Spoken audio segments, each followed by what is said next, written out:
Hey guys, it's Sarah from Snacks and Crafts. Welcome back to my channel. In today's video, I'm going to show you guys how I make Cajun potato soup. Crab boil, Cajun boil, or Cajun potato soup is the running name. I have 5 pounds of red potatoes boiling in this pot, 2 packs of beef smoked sausage boiling in this pot, and then I have 1 freezer pack of corn kernels boiling in this pot down here. They all have a little bit of the Zatarain's shrimp and crab boil. This is just a flavoring concentrate. It's a concentrated flavoring. I did about a capful in the potatoes, a capful in the sausage, and just a splash less than a capful in the corn.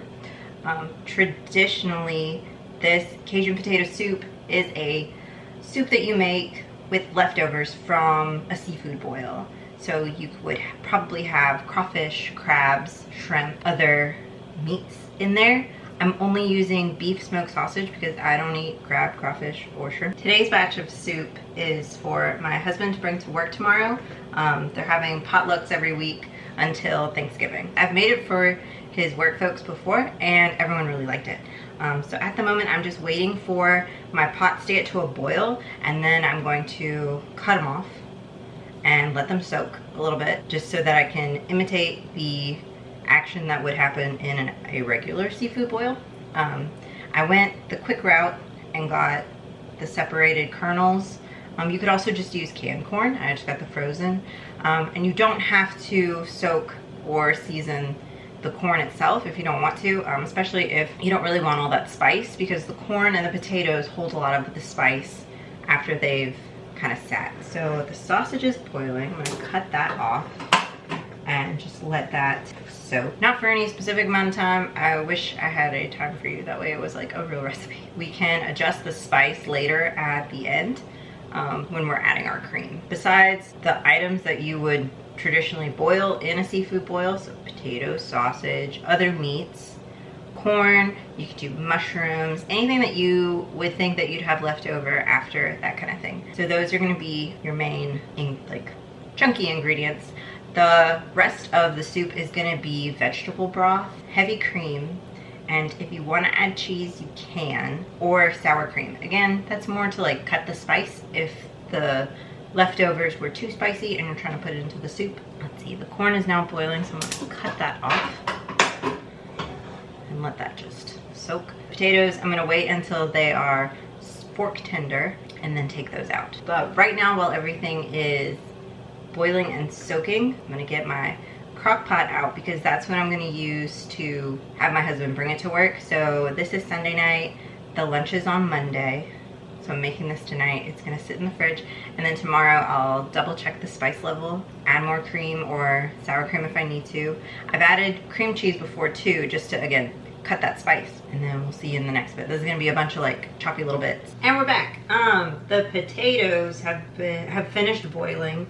I tasted a little piece. I think it's a decent spice level. Not too spicy, because I don't wanna make it too spicy. I'd rather make it just more flavorful than spicy hot, because it's going out to his whole office. Now I am mashing the potatoes.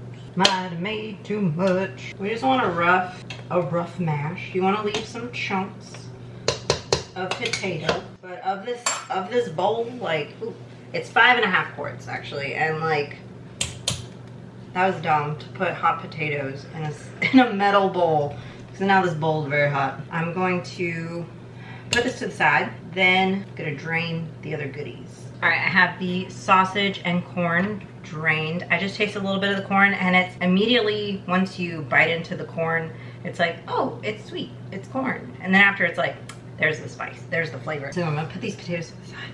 What am I doing next? I need to chop up the sausage because they're in these baby links about this size, but I want it to be bite size, so when you eat it, you can get a little bit of sausage, a little bit of corn, a little bit of potato. We're gonna do that, and then we're gonna come back and make the broth. We're back. I have 32 ounces of vegetable broth. I'm gonna put this into just the same pot that I boiled the potatoes in. All I did was drain it. I'm gonna take a couple bay leaves. They're so small. 3 bay leaves. I'm gonna start adding the potatoes to this. You just want a few of the potatoes to kind of make soft stock. Oh, I need to chop up the sausages. I'll be right back. Okay, we're back. In this pot, I have sausage, corn, the broth, or the vegetable stock, some bay leaves. I put in as much of the potatoes as I could fit into this stock pot, but I'm going to add more potatoes once I put it into the crock pot, because the crock pot, I believe, can hold more. I just don't want to put it in the crock pot because I wanted to bring this to a boil now. I'm gonna let it sit for a bit so the bay leaves can do their thing. Okay, so I am editing my video and I realized like I didn't film anything else. So where I left off was I had a pot of the broth, the sausage, the corn, and the potatoes.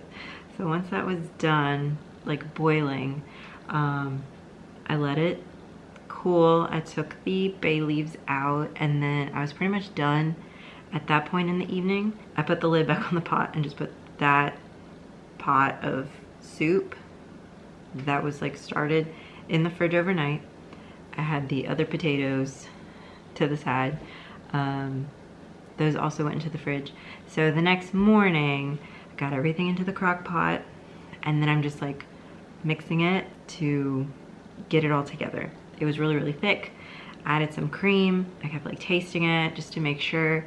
When it's cold, when the food's cold, it's not as spicy. So I was trying to think like, don't add too much cream where I've killed all the flavor, but also too spicy just because I don't know everyone's spice level at my husband's work. I didn't want the spice level to overpower it, but it was still very flavorful because of the sausage and the crab boil. This is like, I'm editing this weeks after the event. I did get some feedback from my husband's coworkers. They said they really liked it and I got a lot of compliments on the dish, which is why I love making it because it's so easy and simple.